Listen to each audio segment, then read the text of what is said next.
아시는 것처럼 오늘 말씀은 초대 예루살렘 교회의 아나니아 삽비라 부부가 자기들의 소유를 팔아서까지 하나님께 헌금을 하려고 했다가 그 판값의 얼마를 감추고 거짓말을 함으로써 부부 모두가 죽음에 이르게 되었다는 말씀입니다. 남편이 먼저 죽고 그 후 아내가 따라 죽게 됩니다. 교회에 한 달 한시에 한 가정이 집사님 내외가 한꺼번에 죽은 그런 매우 놀랍고 당황스러운 경황 중에도 그 교회의 젊은 청년들인 젊은 사람들이 시신을 메고 나가 장사를 하였다는 말씀입니다. 저는 오늘 청년부 헌신 예배를 맞아서 젊은 사람들이 라는 제목으로 크게 두 가지로 말씀을 드립니다. 이 젊은 사람들이란 말은 젊은 것들이 그런 의미가 아니라 여기서는 대단히 칭찬하고 있는, 야, 젊은 사람이 이렇게까지 할 수가 있는가 하는 의미를 담고 있습니다. 저는 오늘 두 가지로 말씀드립니다. 오늘 본문에 나타난 이 젊은 사람들이라는 이 말씀들은 이 사람들이 젊은 사람이 뭐냐? 믿음의 사람이었다는 것입니다. 베드로가 땅값 얼마를 감추고 온 남편 아나니아에게 사단이 내 마음에 가득하여 내가 성령을 속이고 땅값 얼마를 감추었느냐? 내가 사람에게 거짓말하는 것이 아니라 하나님께로다 말을 하자 그 말을 듣는 순간 남편 아나니아는 그 자리에서 죽어 혼이 떠나게 됩니다. 남편의 죽은 사실을 알지 못한 그 삽비라가 베드로에게 왔습니다. 베드로가 묻습니다. 땅판 값이 이뿐이냐? 가로되 예, 이뿐이로다. 그 아내도 죽음을 맞게 됩니다. 헌금을 속임으로 죽은 아나니아 삽비라 부부의 사건은 너무나 유명한 사건입니다. 이 부부의 사건에서 주시는 사도행전 5장에 1절부터 11절까지 메시지는 매우 간결합니다. 성령을 속이지 말라는 겁니다. 그 중에 특별히 하나를 오늘 성경에는 적시하고 있죠. 헌금으로 하나님을 속이지 말라는 겁니다. 말라기 1장 14절에 보면은 때 가운데 수컷이 있거늘, 말하자면 내가 가지고 있는 좋은 것이 있는데 그 좋은 것을 하나님께 드리지 않고 바꿔서 흠 있는 것으로 하나님께 드립니다. 그때 말라기 1장 14절에는 뭐라고 말씀하고 있냐면은 너가 사기하여 내게 드리느냐? 너가 지금 사기를 치고 있느냐? 너는 저주를 받으리니 한 말씀과 같은 맥락의 말씀입니다. 이처럼 이 말씀은 성령을 속여서는 안 되고 특히 헌금을 속여서는 안 된다는 매우 간결한 메시지로서 압축하자면 헌금에 손대지 말라는 말입니다. 오늘 이 땅에는 헌금에 손대는 사람이 많습니다. 그런데 헌금에 손대는 사람이 많지만 헌금에 입을 대는 사람은 더 많습니다. 성도들 가운데는 정말 어려워서 헌금을 드리기조차 벅찬 성도들이 있을 것입니다. 그게 나다, 그런 생각하지 마세요. 딴 데 다 쓰고 자기가 엉망으로 해가지고 돈 다 낭비하고 돈 다 고로받고 엉망진창으로 살아놓고 내가 요즘 헌금하기가 벅찹니다. 그렇게 빙의하지 말라고. 이 과부는 그런 게 아니야. 정말 가난했어요. 그래서 정말 어려워서 헌금을 드리기 벅찬 성도들, 누구나 이심전심으로 인정할 수밖에 없는, 참 헌금하기가 힘든데 그 헌금을 하시는구나, 그런 성도들이 있을 것입니다. 그런 성도들에게, 어렵게 사는 성도들에게 마가복음 12장에서 구차한 중에서도 자기의 소유 전부를 드린, 성경에 있지 않습니까? 가난한 과부의 2렙돈의 헌금을 성경을 예로 들어서 성경에 그렇게 가난한 구차한 중에 있었던 가난한 과부도 자기의 생활비 전부를 드렸지 않느냐. 그러므로 네가 아무리 가난하다고 한들 헌금해야 한다. 이게 뭘까요? 성경입니다. 그런데 들어보세요. 그러나 반드시 이렇게 가르쳐야 되지만 막상 구차한 그들의 삶을 들여다보면 마가복음 12장 과부의 2렙돈에 최선을 다한 헌금의 사례를 들어서 너도 헌금해라, 이렇게 말하기는 인간적으로는 참 쉽지 않을 수도 있다. 그런 생각이 들기도 합니다. 그러므로 제가 말씀드리고자 하는 것은 이렇게 극하게 가난한 성도가 헌금에 불편한 마음을 가진다면 정말 어느 정도 인정은 못하지만 이해는 할 수 있다. 그렇지 않습니까? 이해됩니다. 이런 경우에는. 그런데 지금 말씀드리는 것은 뭐냐면 대부분 헌금에 대해 입을 대는 사람은 이 과부와 같은 형편이어서가 아니라는 겁니다. 그들은 가난해서가 아니라 하기 싫은 겁니다. 헌금을 하기 싫은 거예요. 그냥 헌금이 아까운 것입니다. 근본적으로 말하자면 예수를 사랑하지 않는 것입니다. 그래서 그 가운데에는 헌금을 도화선으로 한국교회를 파괴시키려는 뱀의 세력이 있습니다. 예를 들어 2가지로 말씀드립니다. 하나는 헌금을 강요하지 마라. 아까 지금 뭘 말씀드리고 있습니까? 헌금에 손을 대면 안 되는데 손을 대는 사람보다 입을 대는 사람이 한국교회에 너무 많다는 겁니다. 헌금에 입을 댄다고. 그래서 저들이 하는 말이 왜 헌금 강요하느냐 하면서 헌금을 안 해도 된다라는 마귀의 정당성을 부여하기 위해서 오늘 본문을 예를 듭니다. 헌금을 속임으로 죽임을 당한 아나니아 삽비라 죽음에 대해서 이게 교회가 너무 지나치지 않느냐, 베드로가 너무 지나치지 않느냐. 부부 가운데 하나는 살려놔야지. 그 자식들은 어떻게 하라고?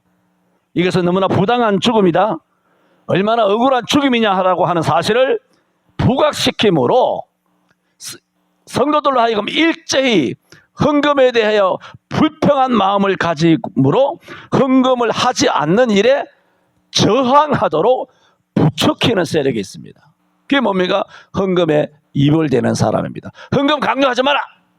여러분, 오늘 이 사도행전 5장을 둔다든가 누가복음 12장에 과부의 2렙돈의 이야기라든가 하는 요한복음 6장에 오병이해의 그런 이야기라든가 수냄 여인이라든가 뭐 사렙다 과부의 이야기라든가 아니면 마리아의 헌신이라든가 수산나나 요한나의 여자들이 자기의 소유로서 예수님과 제자들을 적극적으로 섬긴 일이라든가 아니면 마게도냐 성도들이 극한 고난과 환난 가운데서라도 저들은 헌금을 힘대로 하고 힘에 지나도록 넘치도록 풍성한 헌금을 하였다라든가 이런 모든 성경의 말씀을 기록한 이가 누굽니까?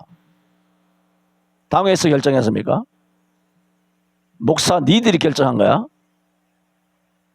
하나님이 다 써놓은 거 아니야?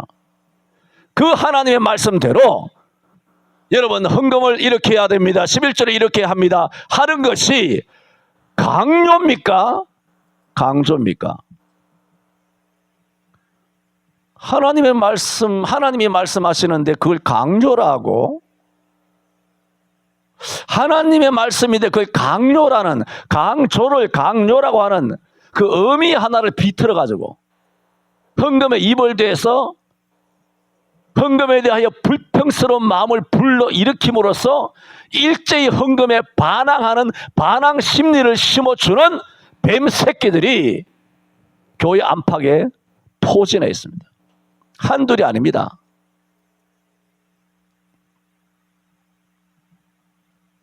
계속 그들은 이 부부는 그래도 헌금을 안 하려고 한 것이 아니라 헌금을 하려고 한 것이 아닌가.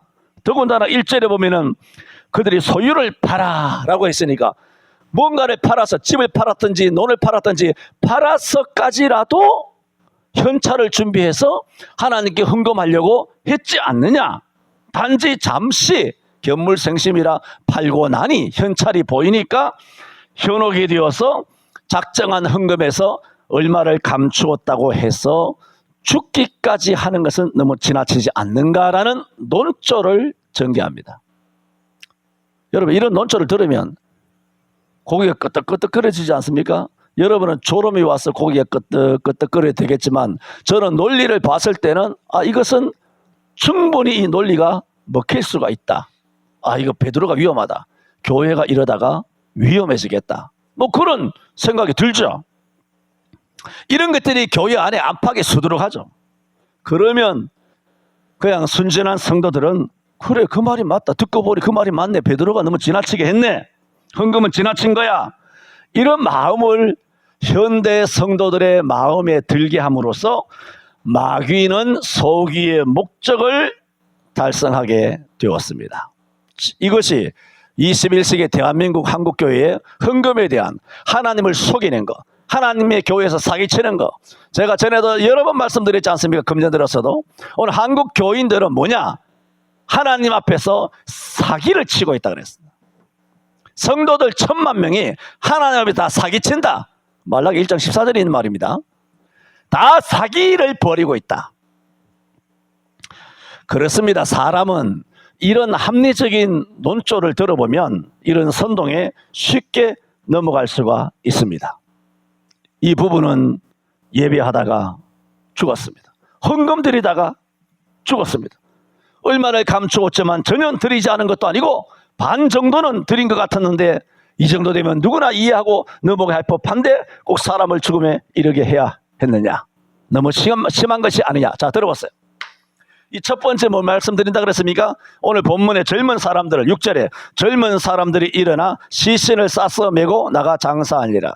두 번째 그 아내가 죽었을 때도 10절에 젊은 사람들이 들어와 죽은 것을 보고 메어다가 그 남편 곁에 장사하니 그랬습니다. 지금 이렇게 쭉 초대 예루살렘 교회에 일어난 이 사건에 처음부터 끝까지 젊은 사람들은 다 지켜보고 있었습니다. 지켜봤으니까 사람이 죽자 그 자리에서 바로 들고 장사하러 간 거 아닙니까? 그리고 남편을 장사하고 그 사람들이 돌아왔다 그랬지 않습니까? 돌아왔는데 마누라가 또 죽었으니까 또 그것을 데리고 했다 그러지 않습니까? 그러므로 지금 예루살렘 교회에 일어난 일련의 모든 일을 일목요연하게 그들은 처음부터 끝까지 분명히 그들은 옆 곁에서 지켜본 청년들입니다. 지금 뭘 말씀드립니까? 그러면 이런 어떤 불편한 마음을 불러일으키는 그런 논조가 없더라도 젊은 청년들인들 생각하는 게 없겠습니까? 젊은 청년들도 야, 교회 다니면 이렇게 죽겠구나. 이거 교회 다니면 안 되겠네. 교회 떠나가야 되겠네. 이 베드로가 너무 지나친 거 아니야? 독재 아니야? 이런 건 아니지. 교회가 인권도 없고 이게 뭐 하는 거야 지금 갑자기? 사람의 생명은 하나의 생명은 천하보다도 귀하다고 했는데 이거 여기서 두 사람이 죽어 나갔으니 이게 뭔가?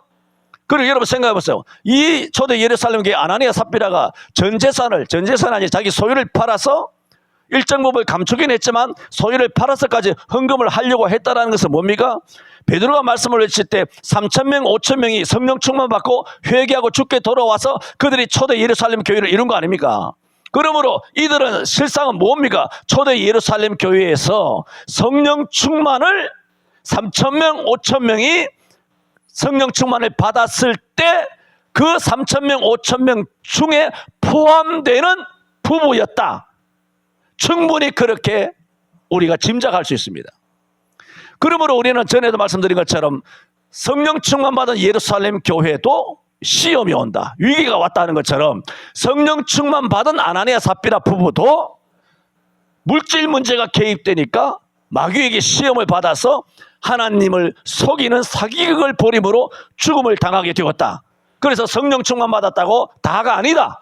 성령 충만 받으면 다 하지만 성령 충만 받으면 다가 아닐 수도 있다.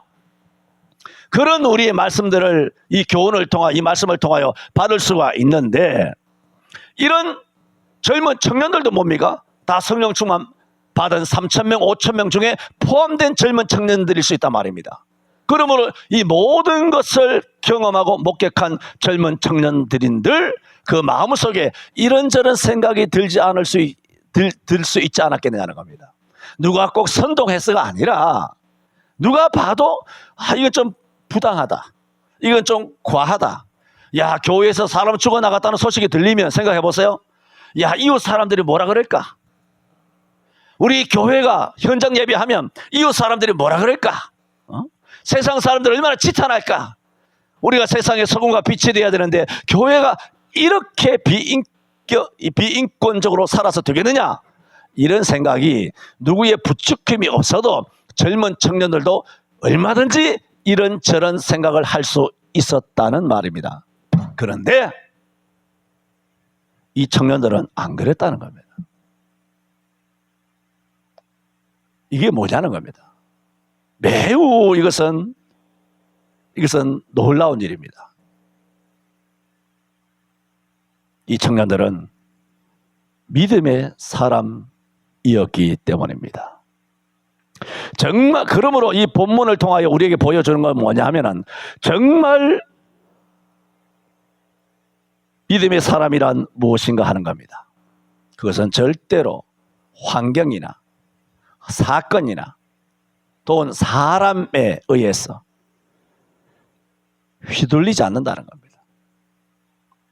믿음의 사람이란 다수의 말, 여론, 멘토니, 롤모델이라 하는 지가 존경하는 사람들의 말 한마디에 그렇게 자기의 생각을 포기하고 바꾸고 하는 것이 아니라, 진짜 믿음의 사람, 진짜 믿음의 그리스도인은 뭐냐? 하나님의 말씀에 의해서만 고치는 겁니다. 그게 믿음의 사람입니다. 청년의 결정에 의해서 행동이 고쳐지는 게 아니라, 당의 결정에 의해서 내 행동의 패턴이 달라지는 게 아니라, 우리가 술을 안 마셔요. 총회가 이제부터는 술 마셔도 됩니다 하면 술 마셔도 됩니까? 우리가 일생 예배했어요. 그런데 총회가 이번에는 어쩔 수 없이 영상 예배를 해야 됩니다. 그러면 되느냐 말입니다. 이렇게 황당무계할 때가 있습니까? 예수를 왜 믿는지 모르겠어요. 나는 넘어갑시다. 그러므로 헌금을 속였기 때문에, 하나님 앞에 사기를 쳤기 때문에 아나니아 삽비라 부부를 심판하시듯이 오늘도 주일이라서 하나님께서 한국교회를 심판하신다면, 오늘 예배 중에 죽어나갈 성도들이 수백만 명은 될 것입니다. 하나님이 손을 안 대니까. 이거는 사탄이 손을 댔습니까? 하나님이 손을 댄 거 아니에요. 우리 교회도 아나니아 삽비라 같은 부부 없겠어요? 옆에 교회는 서울에 7,000교회나 되는 그 교회에, 거기다 사기치고 거짓말하고 주일 어기고 11조 떼먹고 도둑질하고 하나님의 헌금에 입대고 작정했던 것에서 반띵해가지고 반만 하나님께 드리고 이게 다냐 하니까 네 답니다 하다가 죽어나갈 아나니아 삽비라 같은 내외가 없겠느냐 말입니다. 실제로 헌금을 훔치는 재정부에 하는 사람들도 많이 있지만은, 헌금에 직접 훔치지 않더라도 헌금을 훔치는 인간들도 교회마다 수두룩한데, 그게 아니라 마땅히 하나님의 몫을 드려야 되는데 그걸 훔치는 거, 주일을 드려야 되는데 주일의 시간을 훔치는 거, 하나님의 시간과 하나님의 것을 훔치지 않습니까? 우리는 성령이 그 안을 전이고 너희는 값으로 주고 산 것이 되었으니 너희 몸뚱아리는 너희 것이 아니라 하나님의 것이라 그랬는데, 이 몸뚱아리를 술 처먹고 타락하고 음행하고 이 몸으로 불순종하는데 이 몸뚱아리가 도구가 된다면 하나님의 것을 훔치는 거 아니냐 말입니다. 오늘 사도행전 5장처럼 오늘 11시 예배 때 전국교회를 들고 쳤다면 우리 대한민국을 최소한 지금 1000만도 안 되지만 1000만이라고 가정을 한다 할지라도 500만 명은 오늘 죽어나갔을 겁니다. 할렐루야! 왜? 이게 할렐루야 아닙니까? 하나님의 거룩이 나타난 것은 할렐루야예요. 믿습니까? 사람이 복받고 땅을 넓히고 영업하고 확장 개업하고 자식이 잘되고 건강하고가 할렐루야가 아니라 하나님의 거룩한 영광이 나타난 것이 할렐루야라고 해요. 여러분 좋은 것이 할렐루야가 아니고 무슨 그런 개같은 할렐루야가 다 있어요.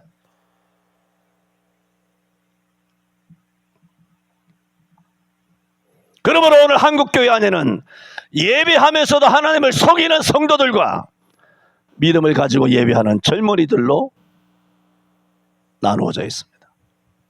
초대 예루살렘 교회가 그랬습니다. 첫 번째 말씀드렸습니다. 오늘 젊은 사람들이란 제목으로 말씀을 드리면서 이 젊은 사람들은 첫째, 믿음의 사람이었다. 저는 우리 교회 청년들 일당백 일기당처는 당연하지만 정말 믿음의 청년들 한 사람 한 사람인 것을 하나님 앞에 감사를 드립니다.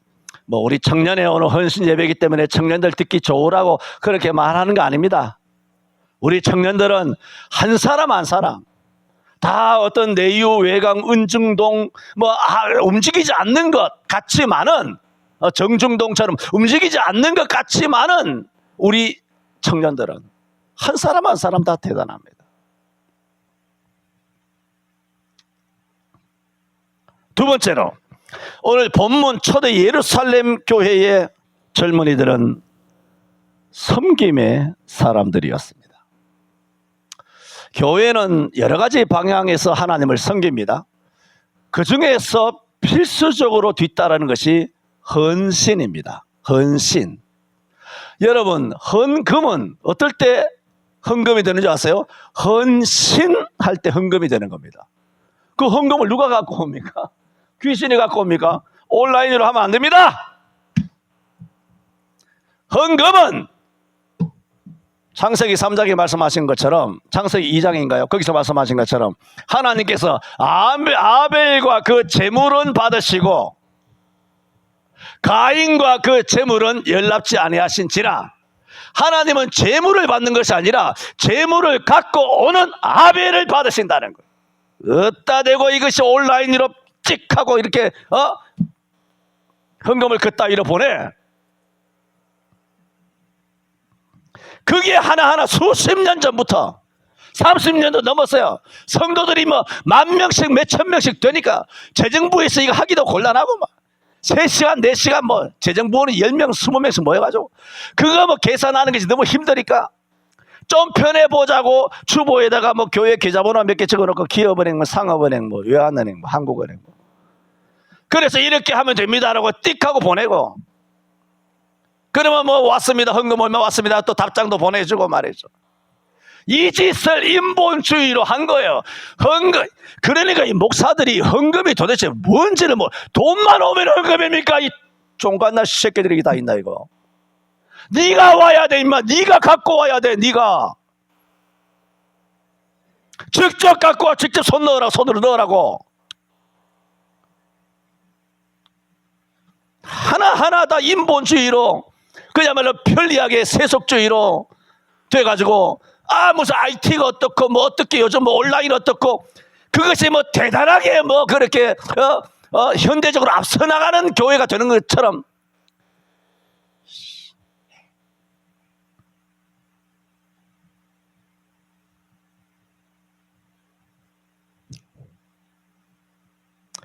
교회에서 헌금만 아니라 헌신은 대단히 중요합니다. 그 헌금을 갖고 와야 되잖아. 양을 갖고 와야 되잖아. 그건 누가 갖고 옵니까?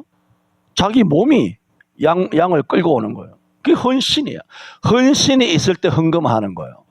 그러므로 헌금하지 않는 인간은 뭐냐? 실제로 헌신을 안 한다는 거예요. 헌신 안 합니다.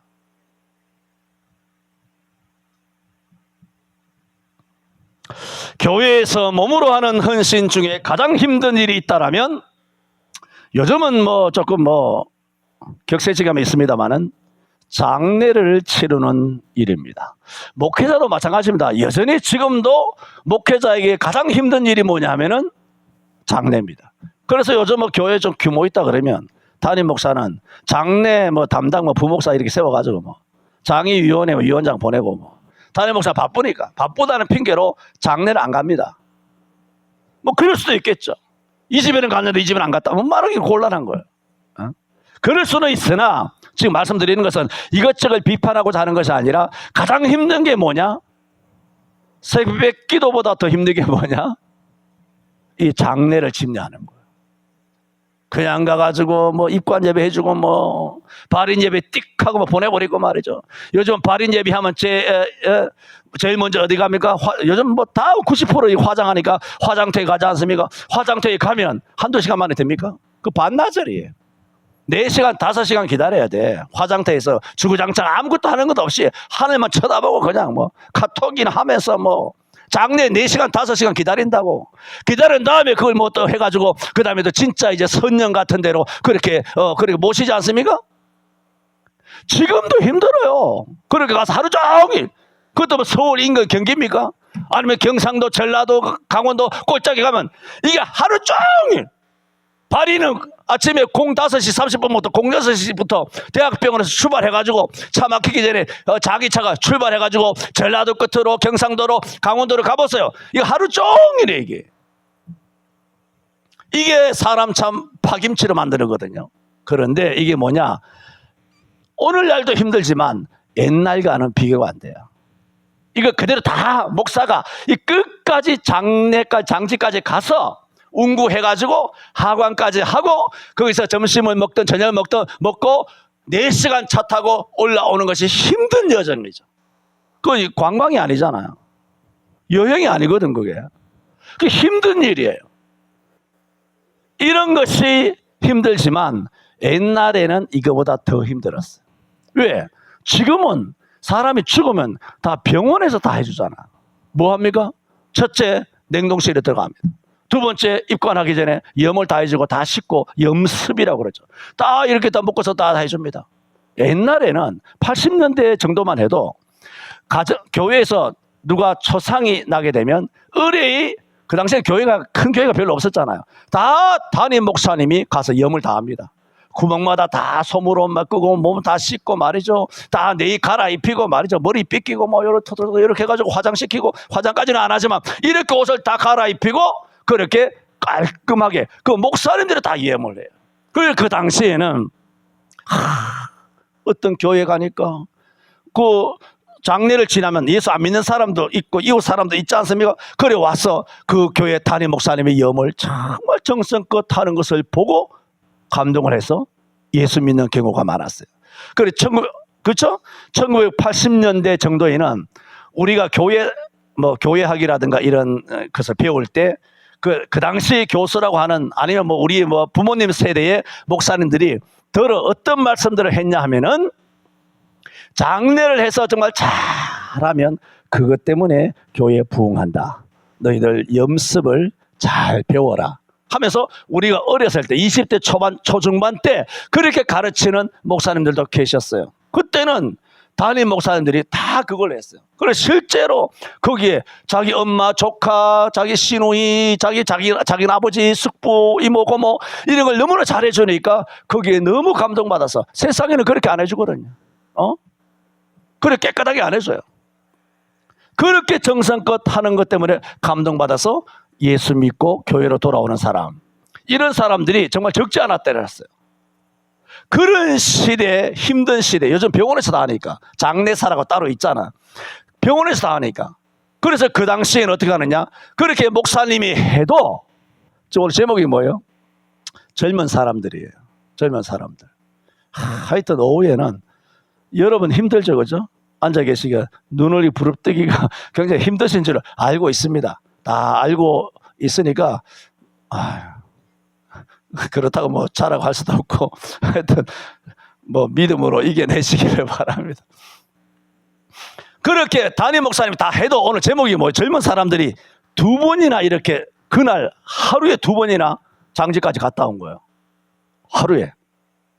그 지금 말씀드리는 것은 당시에 그 목사님들이 다 해도 우리가 20대잖아요. 20대 청년 때 운구는 청년들의 몫이었어요. 운구 힘듭니다. 관이 얼마나 무겁습니까? 30kg, 40kg 나가는 한 최소한 30kg 나갑니다. 그 관, 나무, 호도나무로 뭐 이런 해가지고 막 관이 엄청 뭐 빈 관만 해도 무거워요. 그런데 3일, 4일 해가지고 안에 수분 빠져가지고 축축하게 돼가지고 시체가 이제 썩지 않습니까? 여름 같은 경우에. 그런 경우에는 푹 처진다고. 그러면 젊은 장정 6명, 그 당시 다 20대지. 장정이 어깨를 메고 가는 거죠. 그러므로 그때 이제 운구 시작해서 처음에는 장례차에 들여놓잖아요. 집에서부터 골목에서부터 장례차까지 쫙, 그럼 성도들은 나가서 찬송하면서 그 사이를 가면서 해서 운구차에 실습니다. 실은 다음에 한두 시간 차를 타고 이제 선산까지 가지 않습니까? 간 다음에 이제 그때부터는 지옥의 문이 열리는 겁니다. 여러분, 묘지가 평탄합니까? 가파르고 말이죠. 다 그래도 그 장례니까 뭘 입고 와야 됩니까? 예보고 까만 양복에다가 넥타이 다 메고 젊은 청년들도 다 그렇게 왔어요. 이렇게 헐렁하게 이렇게 티셔츠 바람으로 오는 게 아닙니다. 그 무더운 여름에도 넥타이 뭐 다 메고 전도사라서 아니라 청년들 다 그랬어요. 다 그렇게 까만 양복 갖춰 입고 구두 신고 딱 올라간다고. 그 가파른데, 그 무거운데 땀이 삐질삐질 나죠. 근데 비라도 와봐요. 여름에는 툭 하면 비 오거든.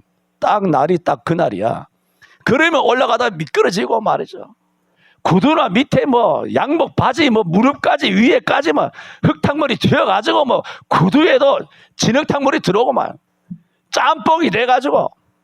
그래 장례 한번 치르면 젊은 청년들은 그야말로 노가다 중에도 그런 노가다 없어요. 그 벽돌 지고 가는 게 아니잖아요.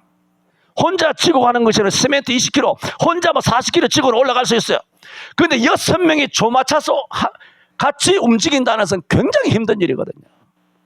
그렇게 미끄러지고 넘어지고 자빠지고 또 교도해가면서 그렇게 해서 장례를 했는데 그 당시에 젊은이들은 그걸 어떻게 생각한 줄 알아요? 당연하다 생각했어요. 오늘 청년들 헌신 예배를 통하여 두 번째, 이 젊은이들은 어떤 젊은이냐? 섬김의 사람이었는데 청년들이 알아야 되는 것은 청년들의 섬김은 당연하다. 그걸 알아야 돼요.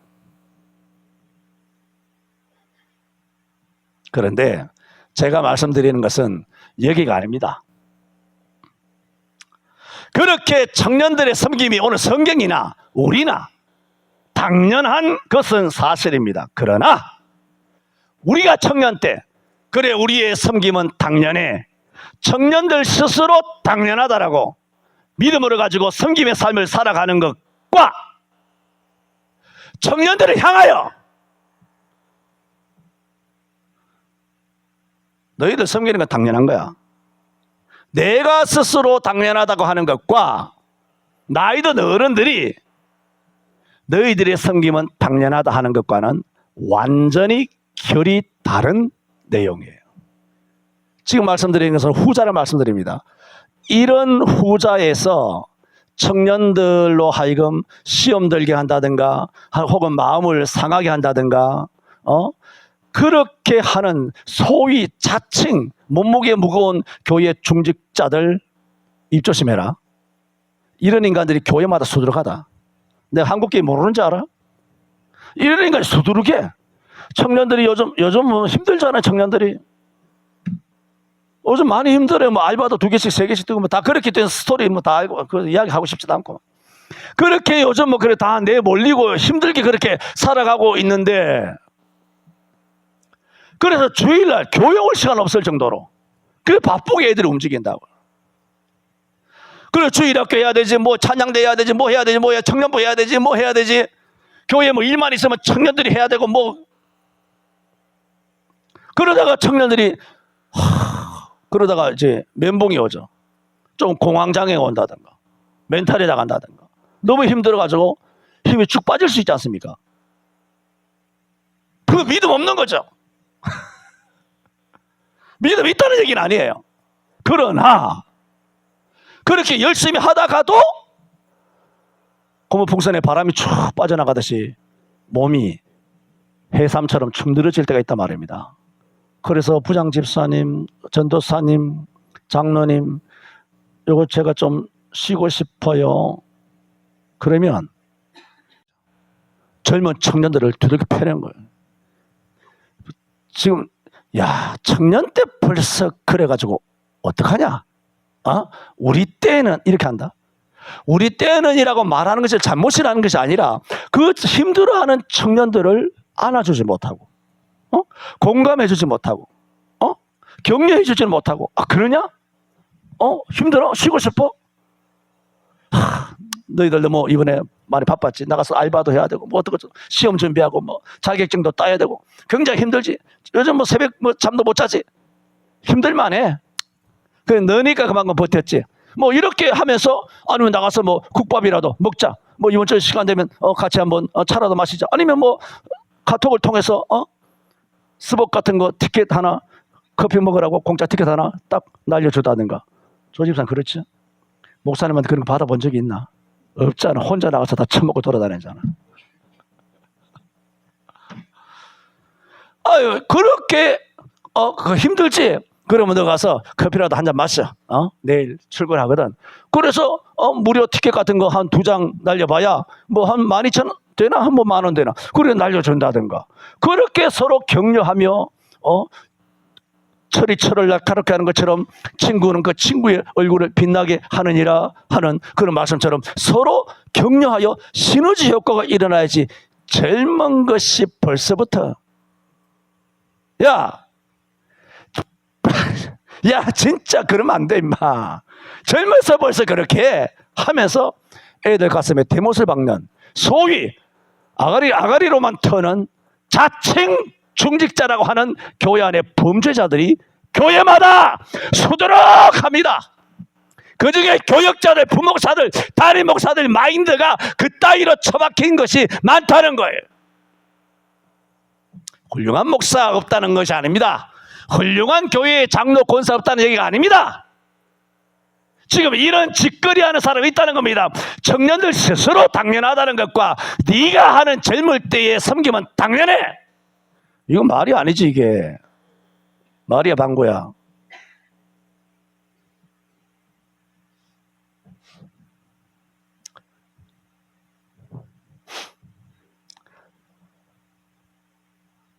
또 하나의 경우를 예를 듭니다. 지금은 청년들의 섬김을 당연시함으로 청년들의 신앙을 마음을 병들게 하는 케이스를 말씀드렸다라면 또 하나 이거보다 더 악랄한 게 있습니다. 열심히 잘하고 있는 청년들을 향해 청년들이 힘들다 말도 안 했어. 오늘 청년들이 힘들다 말 안 했잖아요. 아무도 그게 입을 대지 않았어요. 아무도 그냥 믿음으로 잘하고 섬김도 잘하고 진짜 잘하고 있는데 거기다가 대고 야 오늘날 말이야 사회에서 젊은 청년들을 쥐어짜는 열정페이를 강요하듯이 야 젊어서 고생은 사서도 하는 거야. 너희 때는 그래 기어 박으라면 받고 굴리라면 구는 거야 하면서 열정페이를 사회에서 강요를 하듯이 교회도 오늘날 청년들에게 열정페이를 강요해서 청년들의 이 헌신을 왜 노동을 착취하느냐. 그렇게 청년들의 마음에 불신앙의 불을 지르는 사람들이 있습니다. 아까보다 한 걸음 더 나아갔죠. 선전선동하는 겁니다. 그런 인간들은 마치 청년들의 편에 서서 청년들을 이해하고 청년들을 위하는 것인 양 온갖 요소를 떨면서 신앙생활 잘하고 있는데 오늘 본문에 신앙생활 잘하고 있지 않습니까?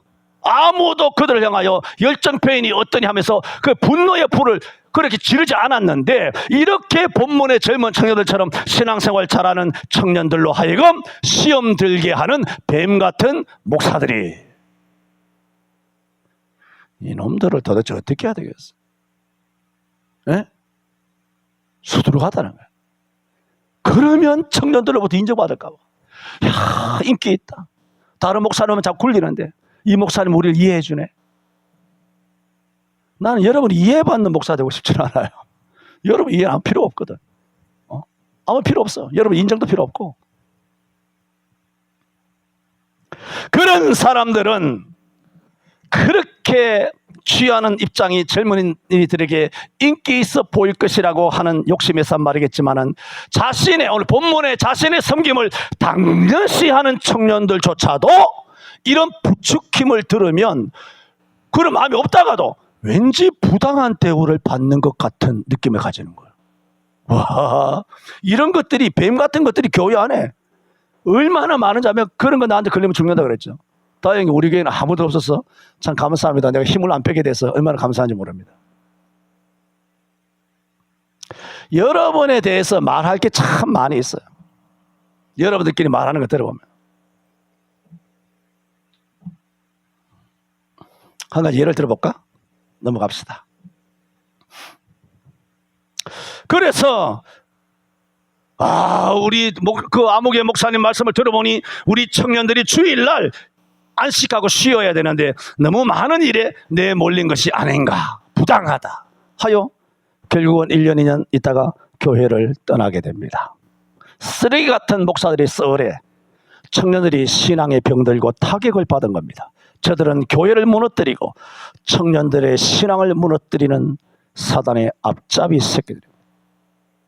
이런 걸 분별할 수 있게 되길 바랍니다. 이런 걸 분별해야 돼요. 유튜브에 온갖 거지 같은 것도 많이 나오지 않습니까? 인기 있고 조회수 엄청 높고 말이에요. 구독자들 많고 말이죠. 한번 유튜브 올리면 그냥 2만 3만 명 그냥 개떼처럼 달려드는 거. 목사님 없으면 안 돼요. 목사님 어떡하죠? 두 가지 말씀드렸습니다. 청년들의 섬김을 당연시하는 어른들, 또 그들의 분노를 불러일으키는 열정페이의 종이 되지 말라고 부추기는 세력들. 그래서 다 교회를 떠나게 하는 거예요. 이런 멘토니 모델이니 하는 사람들의 들어보세요. 말의 영향을 받아 성경적 신앙의 노선을 잃어버리는 것은 사람의 말에 좌우되는 것으로 본질을 잃어버리는 겁니다. 오늘 이 젊은이들이라고 하는 제목을 통하여 두 가지 말씀을 드리고 있지 않습니까? 오늘 본문의 이 젊은이들은 첫째, 믿음의 사람들이었어요. 철저히 믿음의 사람들. 누구에 의해서 그 환경을 보니까 이 부당하구나. 헌금을 저렇게까지 강요가 아니더라도 강조를 해야 되나 어떠고 저떠고 주일 안 지켰다고 저렇게 그렇게 해야 되냐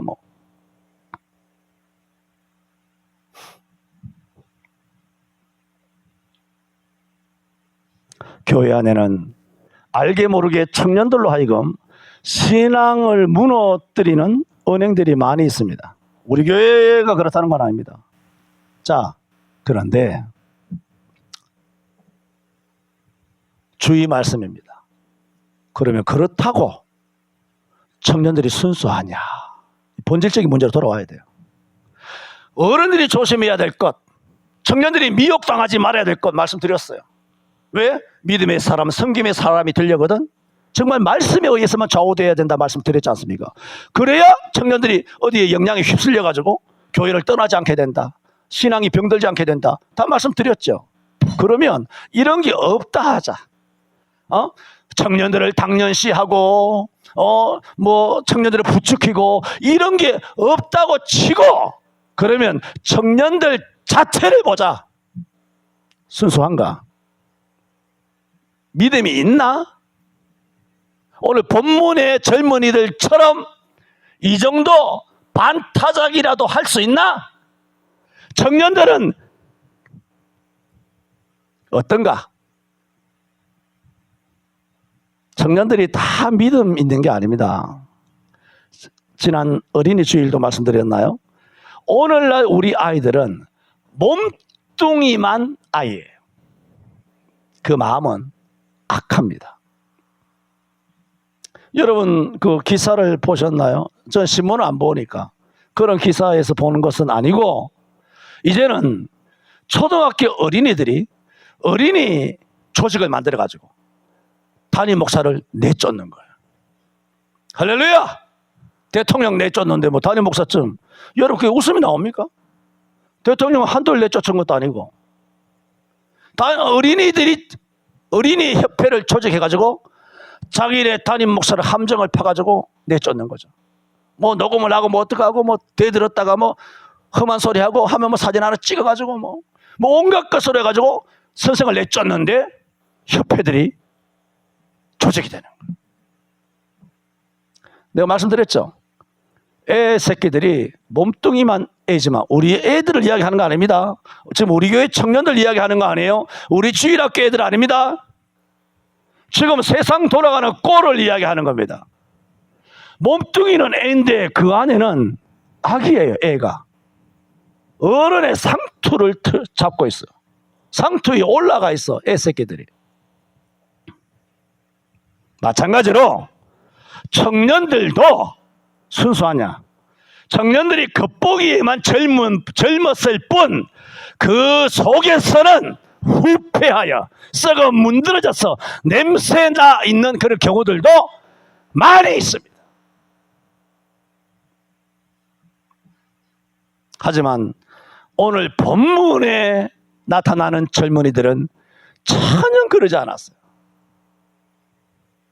어떤 당연시 하는 데 있어서도 상처 안 받고, 누군가의 부추김에 있어서도 그들이 마음에 병들지 않고, 교회에 그렇게 큰일이 벌어졌는데도 뭔가 의심스러운 눈초리로 나 다시 이 교회 안 나올래, 이러다가 나도 죽지, 이번에 죽은 아나니아 삽비라 내 이모인데 내 이웃집 아무개 집사님 나한테 지난 주일에 크레카드 갖다 주고, 지난 어린이날에 모두 갖다 준 주일학교 반사인데 찬양대원인데 와 찬양할 때 내가 은혜를 얼마나 받았는데, 그 아무개 집사님이 솔리스트인데 그렇게 사기극을 벌이다가 죽었어. 야, 이 교회가 뭐야? 이러다가 자기 혼자 망상에 빠져가지고 어떤 분위기, 일어난 일, 사건에 의해서 몰입되어서 그 사건의 지배를 받아 교회를 떠난 것이 아니라 이 청년들은 오로지 말씀이었어. 말씀, 나와 친하다, 내게 잘해줬다, 야 교회에 이런 우사가 있어서 어떻게 되느냐가 아니라 사건의 본질을 꿰뚫어 본 겁니다. 뭐냐? 베드로처럼 저들은 뭐다? 성령을 속였다는 거예요. 할렐루야! 이런 본질적인 것을 파악할 수 있는 영안을 우리 젊은 청년들에게 주시기를 주 예수 그리스도 이름으로 축원을 드립니다. 이게 없으면 여러분은 이제 30살이잖아. 35? 30대 초반, 30대 중반이잖아.